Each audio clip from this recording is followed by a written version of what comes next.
wild dogs. In India, we call them dhole. In an ancient Indian language, it means reckless and daring. Strategy, teamwork, speed. These pack hunters are one of the most efficient killing machines in the Indian forests.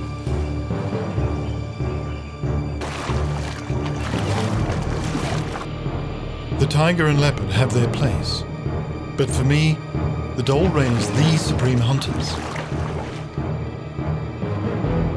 I've been on their trail for more than 5 years, and this is my story.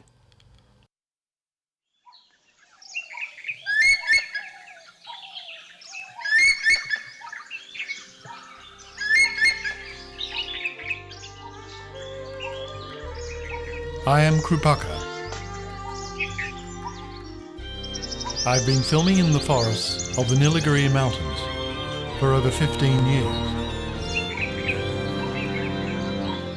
I like to think of them as my own backyard, all 5,000 square kilometers.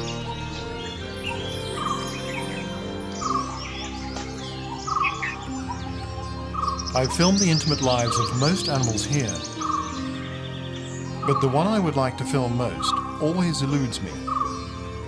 They are indeed the phantoms of our forests.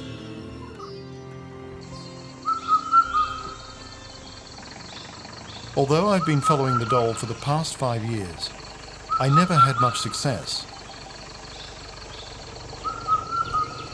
On a good day, I could find the dogs. On a very good day, I could film them at a distance. But I could never get close. I was failing and desperate. But one man was about to enter my life and change everything. One of the local tribes here is called Kadu Karuba. Although they've always been forest dwellers, their traditional skills now reside with just a few. I'd heard their leader was one of the best trackers in the Nilgiris. His name was Bomber. He was a tiny fellow of about 4.5 feet. It seemed strange to ask for help from the very people who once helped to hunt the dhole for bounty. And they must have thought so too. But I felt I had nothing to lose, because this man was my last hope. With Bomber by my side, I begin to see the forest with new eyes. He makes it seem so simple, this man. The dogs have gone this way, sir. Bomber, how do you know it's not that way? They didn't go that way, sir. The dew is still on the grass. See?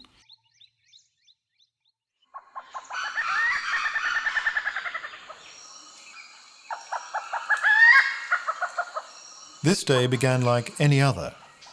We'd been trekking for around 2 hours.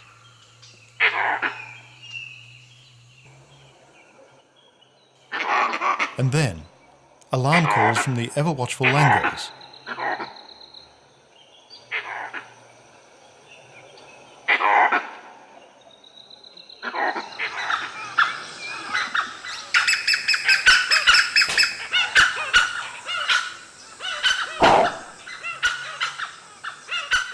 A pack of dholes have treed a leopard.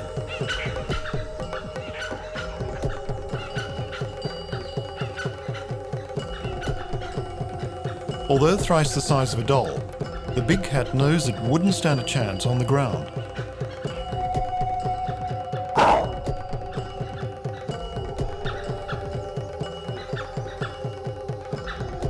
The dhole's sheer audacity and courage, as usual, impresses me.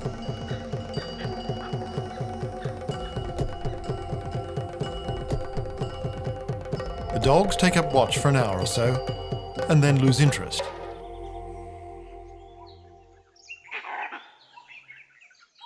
But the leopard doesn't move until long after the dhole have gone.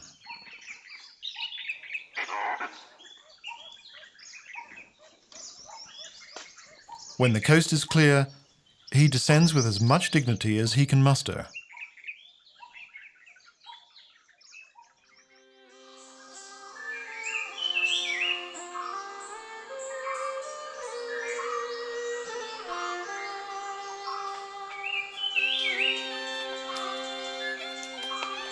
In just a few months, Bomber and I have come a long way. We're able to track down the dhole more often, and I'm learning new skills from him every day.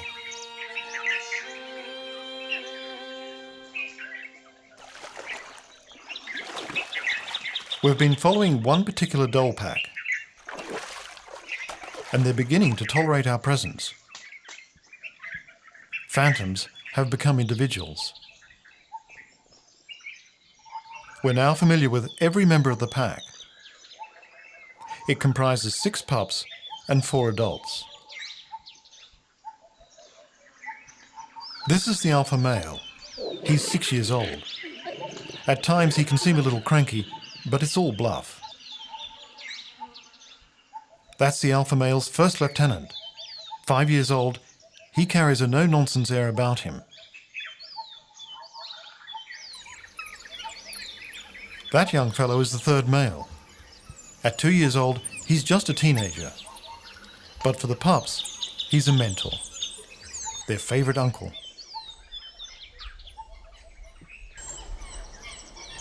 And there's the alpha female. More than a mother, she's the heart and soul of the pack. She commands the respect of all pack members, often leading them on hunts, unusual among the dhole. Bomber too admires her, and has named her Kamadi, after his favourite niece. Although we didn't know just yet, Kamadi would soon have a deep impact upon our lives.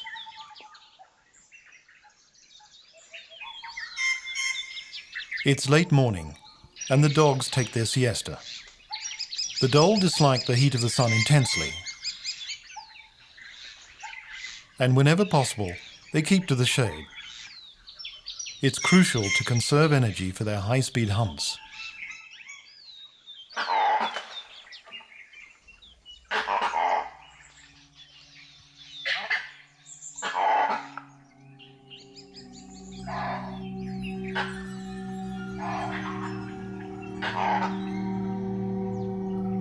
Something's wrong. Kamadi is clearly tense.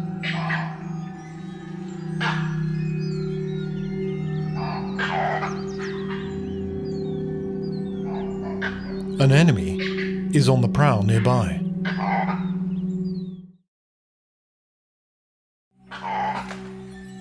The wild dogs are anxious, especially Kamadi, the alpha female. There must be a predator close by. Her instinct tells her, move. With 6 defenseless pups, she's taking no chances.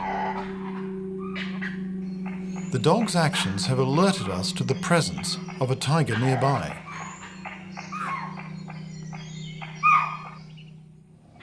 And Kamadi is not the only one who knows. The elephants too have young to protect.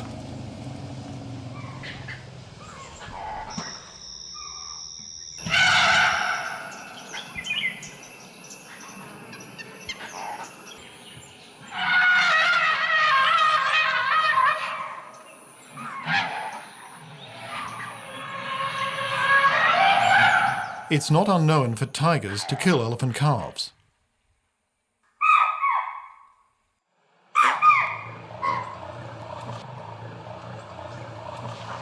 With the tiger circling, the herd is clearly nervous.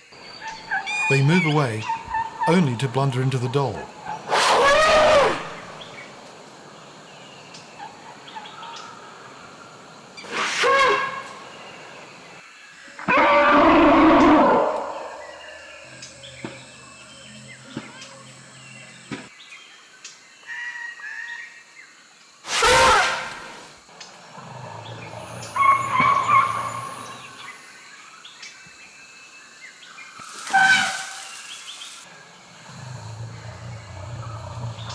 I'm amazed. I know all too well what it's like to be chased by an elephant. But still, the dhole are so carefree.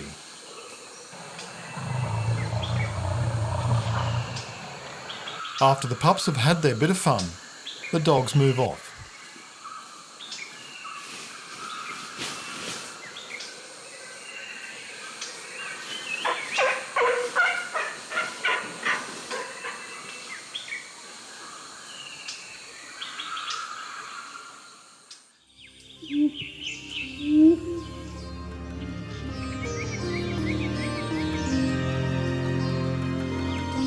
With our dhole's territory ranging over 80 square kilometres, it's been incredibly difficult to follow the pack.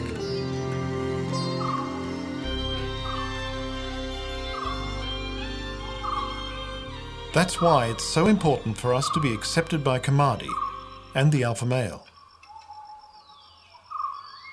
When we do locate them, I feel honoured they now allow us to sit and watch them for hours.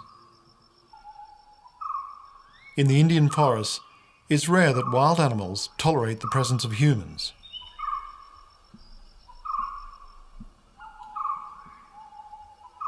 All wild animals have good reason to be wary of man, but more so the dhole. During the British rule in India, dhole were branded as vermin. The dhole were seen as little better than rabid dogs, decimating the game animals the British wanted to kill. The dhole was slaughtered mercilessly. In fact, they carried a bounty on their head until late into the 20th century. The fact that the dhole had evolved over millions of years in these forests meant nothing. Eventually, it was understood they had it all wrong, and the dhole were released from their death sentence just prior to extinction. Today, they are protected by law and thriving.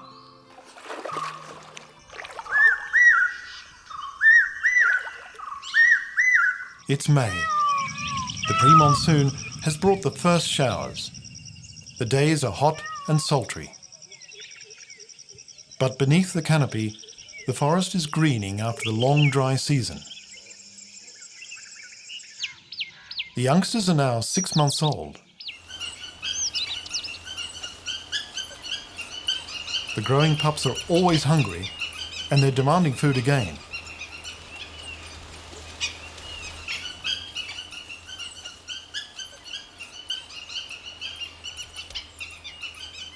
They communicate this to the adults by begging. It's instinctive. When they were just puppies, the elders would simply regurgitate the meat fresh from a kill. Now they're too old for that. And their begging is a none too gentle hint for the adults to get on with the hunt. After some time, the adults know they can't put it off any longer.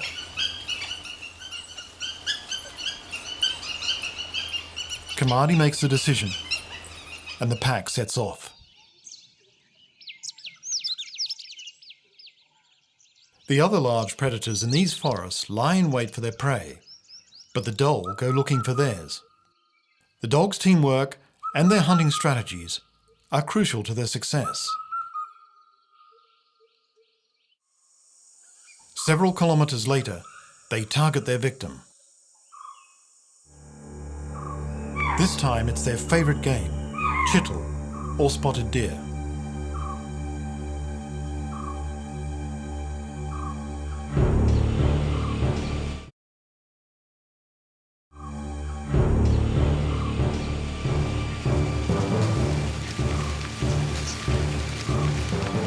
When the dogs give chase, the forest comes alive.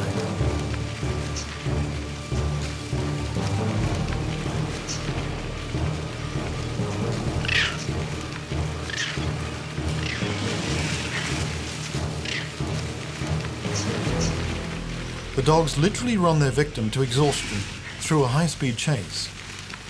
Us too. It's happening close by. They've cornered a stag. The desperate gasping of the stag directs us, but the battle itself is obscure.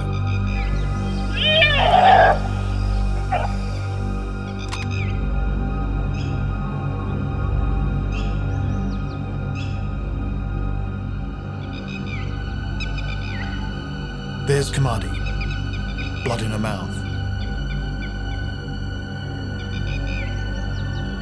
That's it. The kill is over.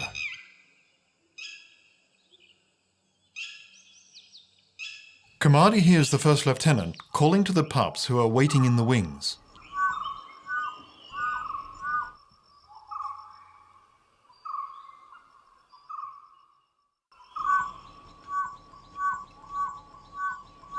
Known as the whistling hunters, the dhole cannot bark the way dogs do. The pup's uncle, who has been guarding them, also hears the call and brings the pups to the kill.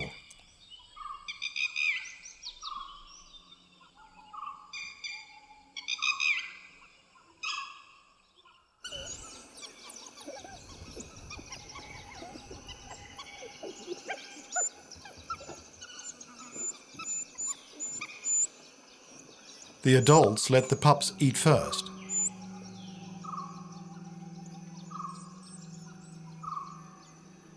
They keep watch. It's important to finish the meal swiftly. That tiger may not be far. Older dogs help the pups by ripping open the carcass for them. An adult male can eat 4 kilos of meat at one sitting. That's a quarter of its body weight. If they have to, they can go another 3 days before needing to kill again. Only when the pups have had their fill do the adults help themselves.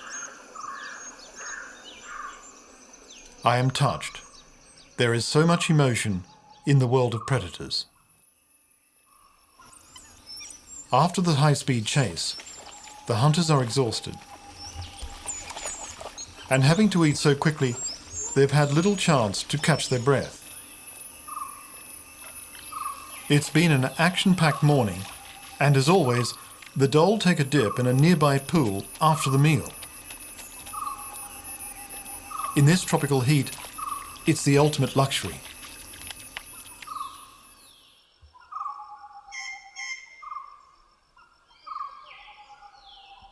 Kamadi seems to have been seriously injured during the hunt. Her back's been opened up by a stag's antler. The whole pack is concerned, and so are we.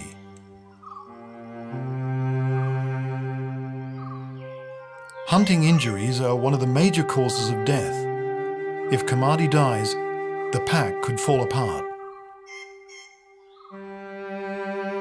The pack instinctively knows this and take turns to keep the wound clean.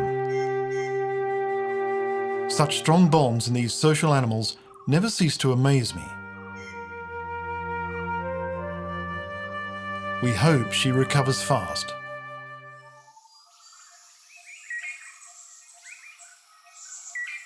The pups are 7 months old. They're eager to participate in the hunt. Even their play seems to be part of their training.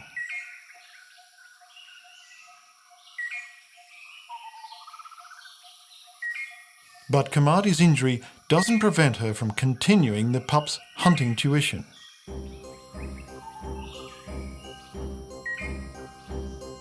Today, the lesson is how to approach large prey. In this case, a gaur, one of the largest wild cattle species on Earth. Being pack hunters, synchronization has to be taught at an early age. The dholes surround the victim, charging and striking from different angles at different times. The aim is to confuse and panic the prey, creating an opportunity to attack the animal's vulnerable parts. The prey's only defense is horns and hooves, both of which can inflict lethal injuries. The dhole are trying to separate the calf from its mother. Later in the day, when the pack embarks on a serious hunt, the pup's enthusiasm throws the whole show into chaos.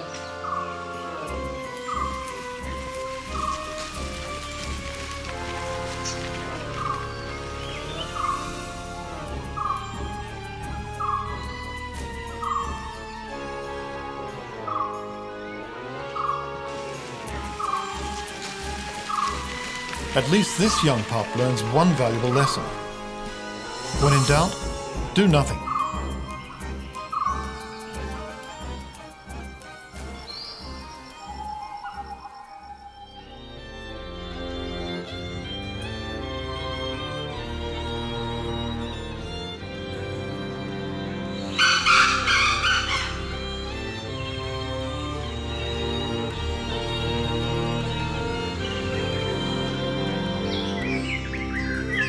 After all these years, I still relish every inch of the forest. There is suspense in every day, especially when we're on the trail of our dhole pack.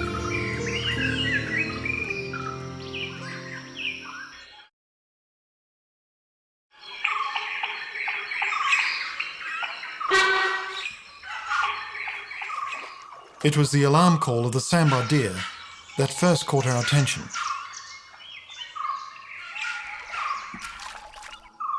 The sambar had obviously spotted Kamadi's pack first and retreated to the safety of the pond. It's a stroke of luck. We find ourselves in the right place at the right time. I've got a feeling I'm about to film my first kill. It begins as a standoff.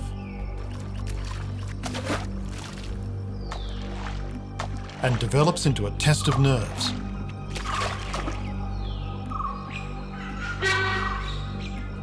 If the sambar can manage to stand their ground in knee-deep water, they'll most likely keep the dogs at bay. But the dogs continue to harass the sambar. They're hoping to separate a nervous animal and push it into deeper water.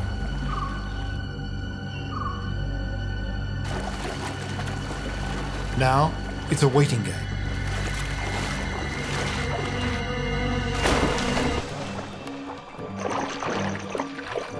And the game pays off. Kamadi dives in. A panic-stricken fawn has broken away.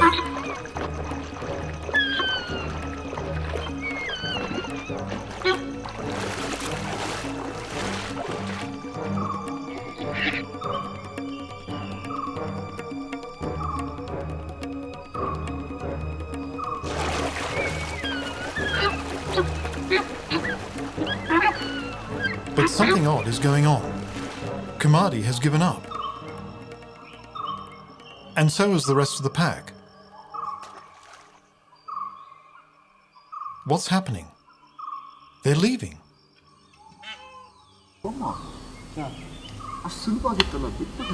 I asked Bomma why the dogs suddenly left, and his answer shocks me. He explains that his people often follow the dogs when they're hunting and take their kill.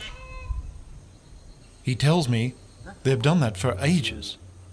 And naturally, the dogs learned that if they saw humans, there was no point continuing.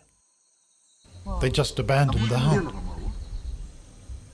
Bomma then even admits to me that the dogs will never make a kill in front of us. And then I remember something.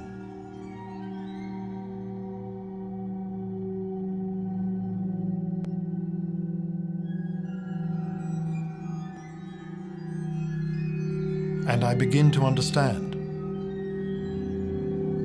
Those times I saw Bomma's people in the forest running, they were following the dhole and taking the kill.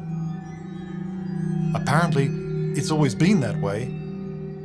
So the dhole, if they see humans, abandon the hunt, like they did just now. I was devastated. Would I ever get to film a kill? A week went by before Bomma returned. He told me he'd felt so bad for me, he'd actually convinced his people to stop their habit of taking the wild dog's kill. It would make little difference in the short term, but anyway, it was impossible to remain angry with a man like Bomma. I was very happy we'd patched things up, just in time for us to celebrate the arrival of the monsoon.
By the end of the monsoon, the wound of the alpha female, Kamadi, is nearly healed. It's a huge relief for Bomber and I. But September is also a crucial month for the dhole, and this brings new problems for Kamadi. This is a time of turmoil for the dhole, because this is the beginning of the breeding season. It becomes evident that we're not the only ones following the pack. Two strangers, both young adult females, have strayed into Kamadi's territory. The dhole have an unusual breeding pattern. The alpha male and female stop the younger adults from breeding, ensuring that all efforts go only towards raising the dominant pair's pups. So, these two females have split away from their pack to establish their own. But they need bachelors, and they've picked up the scent of Kamadi's pack. Kamadi is having none of it. The eligible bachelors in her pack are also its most efficient hunters. With 6 pups to feed, Kamadi can't afford to lose these breadwinners.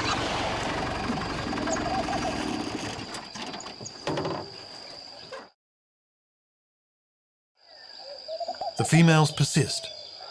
They have also realized there are 2 eligible bachelors in Kamadi's pack. The first lieutenant and the pup's uncle.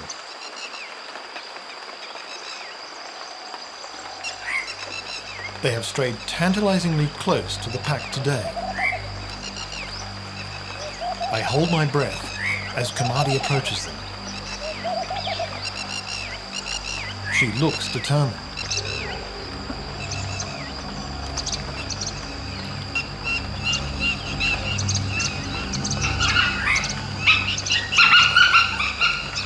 Their sounds are so strange.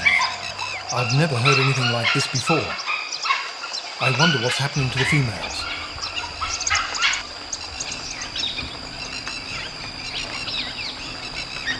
Kamadi seems to have successfully driven them away. The pack seems all excited.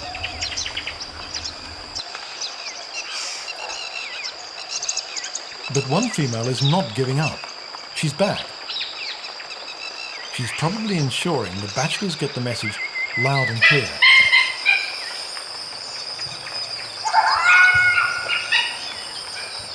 This complex behavior has not been documented before. I feel privileged, but also apprehensive. These twin seducers could split Kamadi's pack.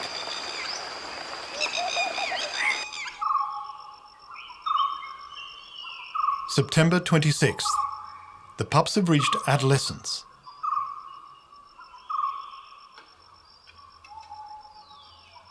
Kamadi is coming into estrus. Having seen off the 2 females, she flirts with the first lieutenant. It's classic alpha female behavior. It's called pseudo-mating, where Kamadi won't allow penetration. But it may dissuade the adult males from leaving her pack. She also has to keep the alpha male happy. Kamadi will mate only with the alpha male. They'll couple several times over the week until she conceives. The gestation period is about 60 days. The first lieutenant and the uncle sit by. All they can do is bide their time.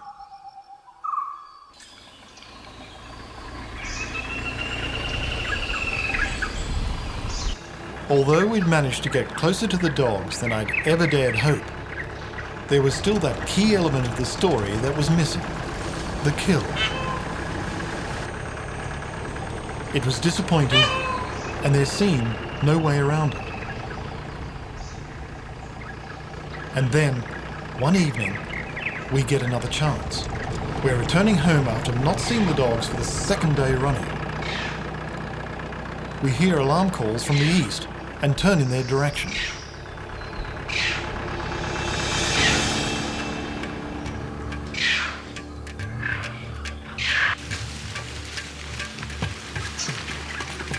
We haven't a chance on foot. Fortunately for us, it's all happening along the track. Each member of the pack seems to have its role cut out. The first lieutenant is on the heels of the chittle. Kamadi and some pups seem to be herding them towards the nearby pond.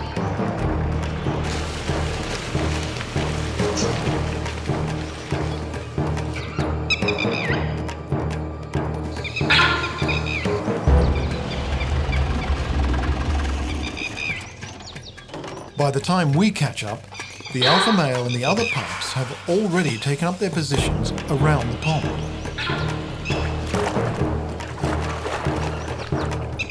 And there they are. Kamadi and the rest of the pack have driven the deer into a trap.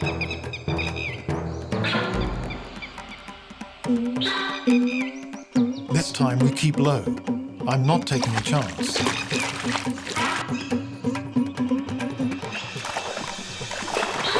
Fortunately, the dogs are so busy they fail to notice us, and we're rewarded with a ringside seat. Kamadi has singled out a 2-year-old chittle.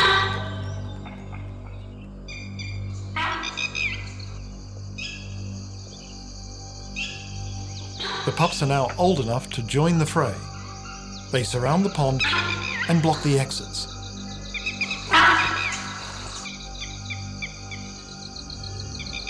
A group of sambar hears the commotion. They become unwilling spectators. The light is fading fast.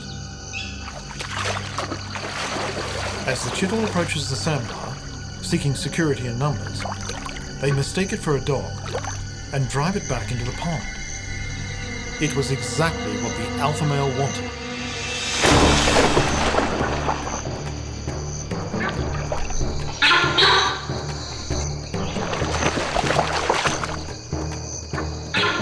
The cheetle is trying to get to the bank, but the deep water is favouring the dhole.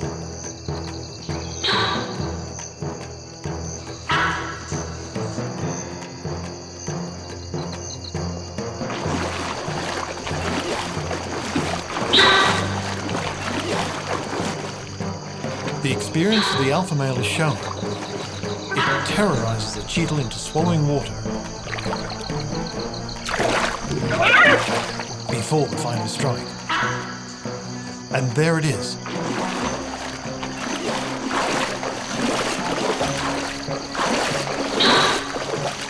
It's shocking to many, but this is what life in the forest is all about. So that one may live, another must die.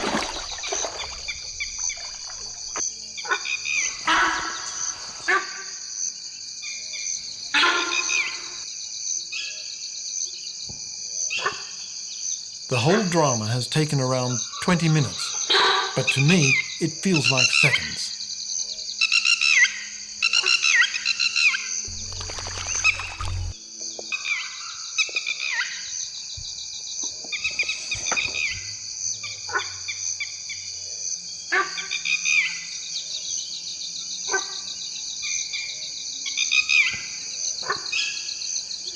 While the pups tuck in, the alpha male remains apart, on guard for predators. I want to thank him. Instead, we slip quietly and happily away.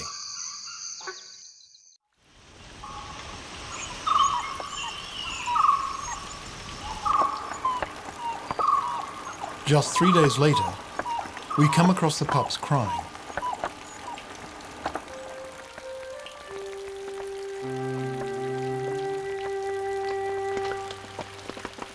Something is seriously wrong. It takes some time to work it out. 2 males are missing. The inevitable has happened. The bachelors have been seduced by the 2 roaming females.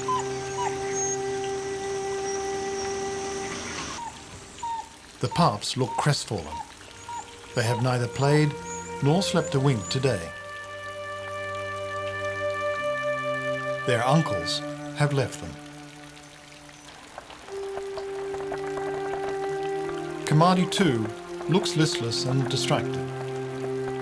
Her efforts to keep the 2 lone females at bay have gone in vain. But it's nature's way of ensuring that the species disperse and survive.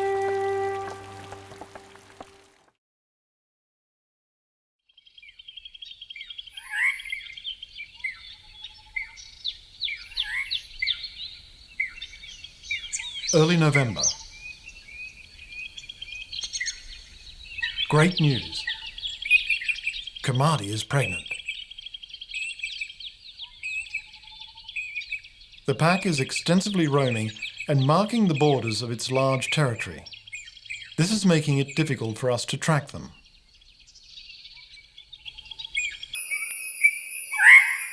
December 15th.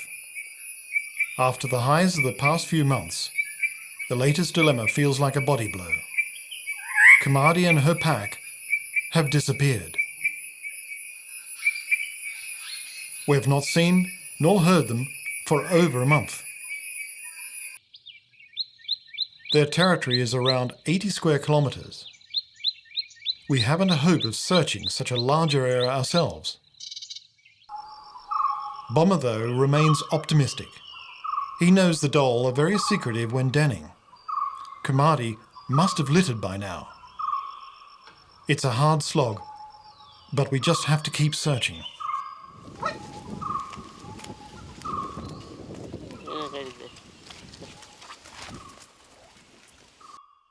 High in the hills, we come across Bomber's people laying small fires at the mouth of crevices in the rocks, hoping to smoke out porcupine.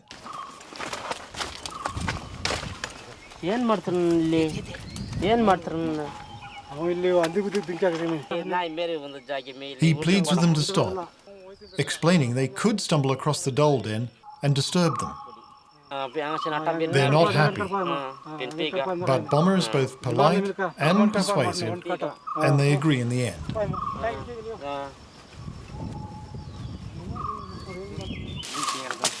Just a few months ago, this kind of cooperation would have seemed inconceivable.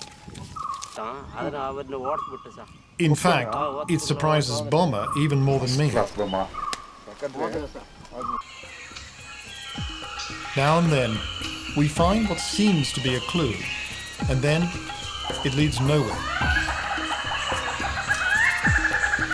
I realize just how lucky we've been until now.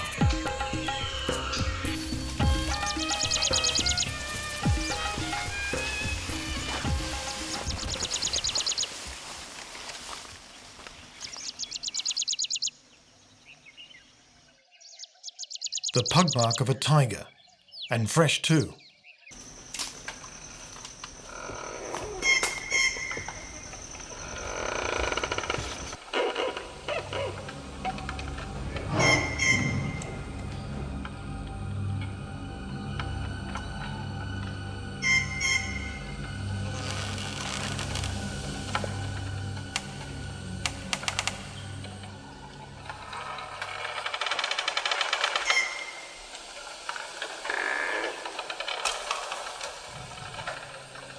Bomber has spotted something. As I approach, I'm flooded with a sense of dread.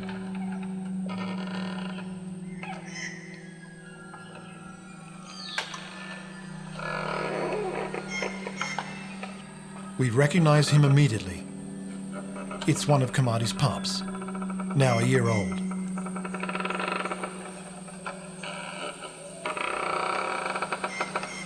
The signs of a tiger attack are clear.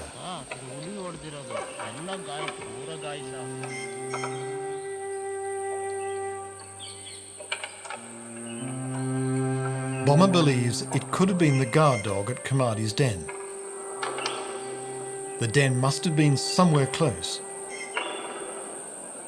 But where are the dhole now? And will we ever see them again?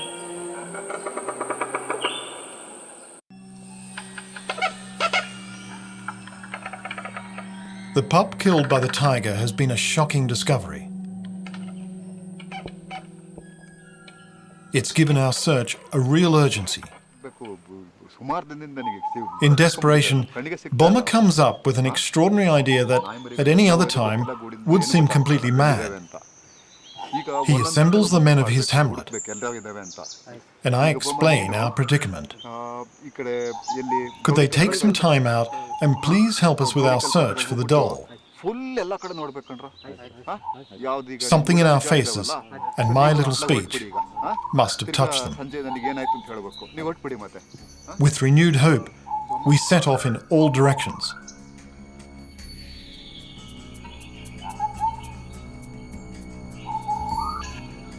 Bomber told us to begin our search on the perimeter of the forest.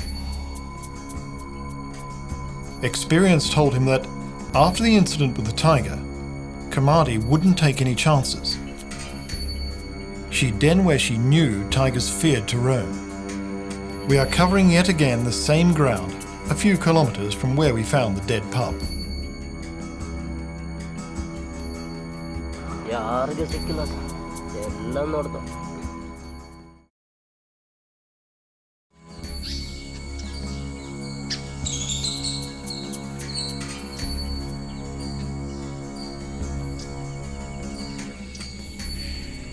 Just as we're on the verge of abandoning the search for Kamadi, Bomber finds a vital clue.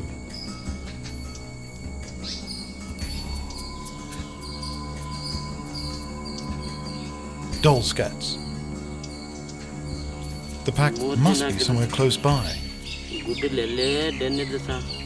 Could this be it?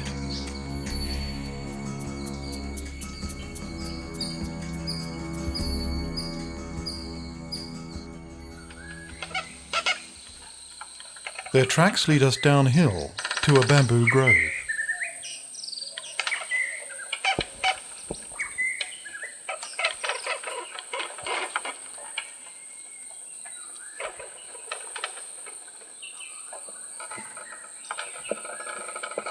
Bomber sees him first, a guard dog.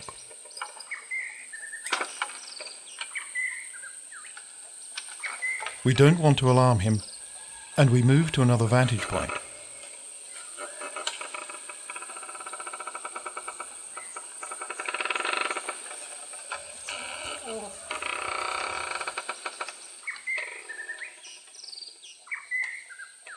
And then we see Kamadi herself. She's bringing the pups out of the den. She must be going to feed them. They look about 25 days old. There's the alpha male. He's regurgitating meat for the pups. He picks out the bones and leaves just the soft meat.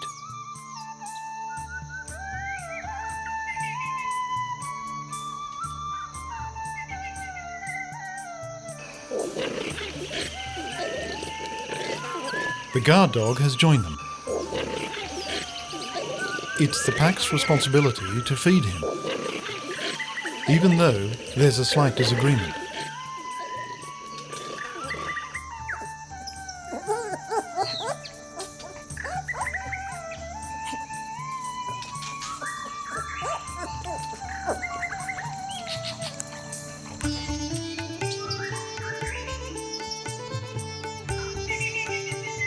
Kamadi's now grown pups, though still inexperienced and a little clumsy, seem to have accepted their new roles as babysitters and uncles.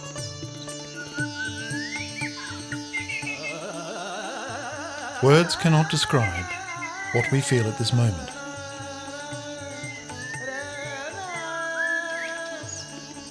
And then, an extraordinary moment. Kamadi looks straight at us. There's a flash of anxiety, but she does nothing. She must have recognized us.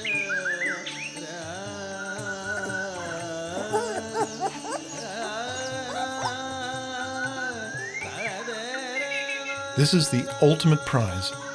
We've been truly accepted by a wild dog called Kamadi, and it makes our hearts swell with pride.